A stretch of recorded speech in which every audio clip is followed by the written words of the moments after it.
പ്രിയമുള്ളവരെ, അന്തർദേശീയ മാധ്യമങ്ങൾ നിറയുന്ന പ്രധാനപ്പെട്ട വാർത്തകളിൽ ഒന്ന് ഇറാൻ വിവിധ രീതിയിലുള്ള പരീക്ഷണങ്ങളുമായി മുന്നോട്ട് പോകുന്നു എന്നതാണ്. ഇറാന്റെ ഓരോ പരീക്ഷണങ്ങളും ഇസ്രായേലിന്റെ നെഞ്ചിൽ ഇടുത്തിയായി വന്നു പതിക്കുന്നുണ്ട്.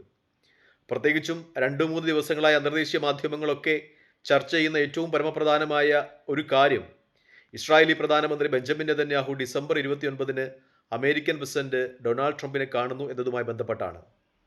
ഒരുപക്ഷെ ഇസ്രായേൽ ഇറാനെ ആക്രമിക്കുന്നതിന് അനുവാദം ചോദിക്കുന്നതിനാണോ ഇസ്രായേലി പ്രധാനമന്ത്രി ഈ കൂടിക്കാഴ്ച നടത്തുന്നത് എന്ന രീതിയിലുള്ള അഭ്യൂഹങ്ങൾ അന്താരാഷ്ട്ര മാധ്യമങ്ങളിൽ നിഴലിച്ചു നിൽക്കുകയാണ്. ഈ 2 ദിവസങ്ങളിൽ ലോകം ചർച്ച ചെയ്യുന്ന മറ്റൊരു കാര്യം ഇറാന്റെ ഉപഗ്രഹ പരീക്ഷണമാണ്. ഇറാൻ അവരുടെ അത്യന്താധുനിക ഉപഗ്രഹമായ പായ റഷ്യയുടെ സാങ്കേതിക സഹായത്തോടെ ഉപരിതലത്തിൽ എത്തിക്കുന്നു എന്ന വാർത്ത വളരെ പ്രാധാന്യത്തോടെ തന്നെ അന്തർദേശീയ മാധ്യമങ്ങളൊക്കെ ചർച്ച ചെയ്യുന്നുണ്ട്. ഇത് ഒരുപക്ഷെ ഇറാന്റെ പ്രതിരോധത്തിന് കാതലായ ഒരു മുൻതൂക്കം നൽകും എന്ന നിഗമനങ്ങൾ അന്തർദേശീയ പ്രതിരോധ വിദഗ്ധരൊക്കെ നടത്തുന്നുണ്ട്. ഭൂമിയിലെ ചെറിയ ഒബ്ജക്റ്റ് പോലും വളരെ വ്യക്തമായി കാണുവാൻ സാധിക്കുന്ന ഈ പായ എന്ന ഉപഗ്രഹം ഒരുപക്ഷെ ഇസ്രായേലിൻ്റെ സൈനിക കേന്ദ്രങ്ങളും ആണവായുധ കേന്ദ്രങ്ങളുമൊക്കെ വ്യക്തമായി ഉപഗ്രഹത്തിൽ നിന്ന് വീക്ഷിക്കുവാൻ ഇറാനെ സഹായിക്കും എന്ന ഒരു വിലയിരുത്തൽ നടത്തപ്പെടുകയാണ് അന്തർദേശീയ മാധ്യമങ്ങൾ ഇപ്പോൾ. അതായത് ഒരുപക്ഷെ ഇറാൻ ഇസ്രായേൽ യുദ്ധം ഉണ്ടാകുകയാണെങ്കിൽ വളരെ കൃത്യമായിട്ട് ഇസ്രായേലിൻ്റെ ആണവ കേന്ദ്രങ്ങളും സൈനിക കേന്ദ്രങ്ങളും ടാർഗറ്റ് ചെയ്യുവാൻ ഈ പായ എന്ന ഉപഗ്രഹം വിക്ഷേപിക്കുന്നത് കൊണ്ട് കഴിയും എന്ന ഒരു നിഗമനത്തിലേക്ക് എത്തുകയാണ് അന്തർദേശീയ മാധ്യമങ്ങൾ. അതാണ് ഒരുപക്ഷെ ഇസ്രായേലിനെ കൂടുതൽ വിഷമിപ്പിക്കുന്ന, അല്ലെങ്കിൽ നെഞ്ചിൽ ഇടുതി പോലെ വന്നു വീഴുന്ന ഒരു വാർത്ത എന്ന് പറയുന്നത്. മറ്റൊന്ന്, അന്തർദേശീയ മാധ്യമങ്ങൾ ചർച്ച ചെയ്യുന്ന ഒരു കാര്യം എന്ന് പറയുന്നത്, കഴിഞ്ഞ ദിവസങ്ങളിൽ തന്നെ ഇറാൻ ഒന്നിലധികം ബാലിസ്റ്റിക് മിസൈലുകൾ പരീക്ഷിച്ചു എന്നതുമായി ബന്ധപ്പെട്ടാണ്.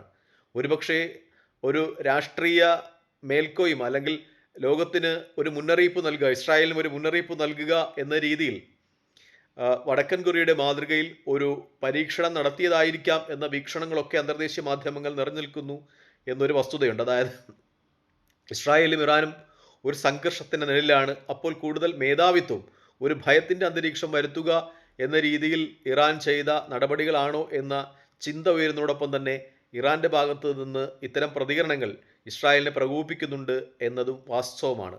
മറ്റൊരു കാര്യം കൂടി അന്തർദേശീയ മാധ്യമങ്ങൾ ഈ പശ്ചിമേഷ്യയുമായി ബന്ധപ്പെട്ട് ചർച്ച ചെയ്യുന്നുണ്ട്. അത് ഒന്ന്, UN-ൽ നേരത്തെ ഉണ്ടായിരുന്നതിൽ നിന്നും വളരെ വ്യത്യസ്തമായി റഷ്യയും ചൈനയും വ്യക്തമായി തന്നെ ഇറാനോടൊപ്പം നിൽക്കുന്നു എന്നതുമായി ബന്ധപ്പെട്ടാണ്. UN-ൽ റഷ്യയുടെയും ചൈനയുടെയും വാദം എന്തെന്ന് വെച്ചാൽ, അന്താരാഷ്ട്ര ആണവ ഏജൻസിയുടെ ആ കരാറിൻ്റെ കാലാവധി അവസാനിച്ചിരിക്കുന്നു, ഇനി ഇറാനുമേൽ ഈ കരാറിൻ്റെ കാര്യം പറഞ്ഞ് ശല്യം ചെയ്യരുത് എന്ന് റഷ്യയും ഇറാനും അസന്നിഗ്ധമായി പ്രഖ്യാപിക്കുന്ന ഒരു കാലഘട്ടം കൂടി കഴിഞ്ഞ ദിവസം കടന്നുപോയി. അതായത് പശ്ചിമേഷ്യയെ സംബന്ധിച്ച് ഇറാനോടൊപ്പം കൂടുതൽ രാജ്യങ്ങൾ മുന്നോട്ട് വരുന്നു. പ്രത്യേകിച്ചും അവർ സാങ്കേതിക തികവിൽ കുറച്ചുകൂടി മേന്മ പ്രകടിപ്പിക്കുന്നു. പായ പോലെയുള്ള കൃത്യതയാർന്ന ഉപഗ്രഹങ്ങൾ പരീക്ഷിക്കുന്നു. പായയുടെ പ്രത്യേകതയായി അന്തർദേശീയ മാധ്യമങ്ങൾ ചർച്ച ചെയ്യുന്ന മറ്റൊരു കാര്യം കൂടിയുണ്ട്.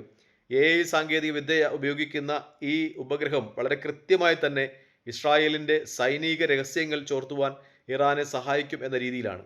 എന്തായാലും പശ്ചിമേഷ്യയിലെ സംഭവവികാസങ്ങൾ കൂടുതൽ സങ്കീർണമാകുന്നു, സംഘർഷപൂരിതമാകുന്നു എന്ന് തന്നെയാണ് റിപ്പോർട്ടുകൾ സൂചിപ്പിക്കുന്നത്. തൽക്കാലം ഈ വീഡിയോയുമായി വിടവാങ്ങുകയാണ്. മറ്റൊരു വീഡിയോയുമായി കാണുന്നതുവരെ നന്ദി, നമസ്കാരം, ജയ് ഹിന്ദ്. വീഡിയോ ഇഷ്ടപ്പെടുന്നുണ്ടെങ്കിൽ ലൈക്ക് ചെയ്യുക, ഷെയർ ചെയ്യുക, കമൻറ്റ് ചെയ്യുക. മറ്റൊരു വീഡിയോയുമായി കാണുന്നതുവരെ ജയ് ഹിന്ദ്.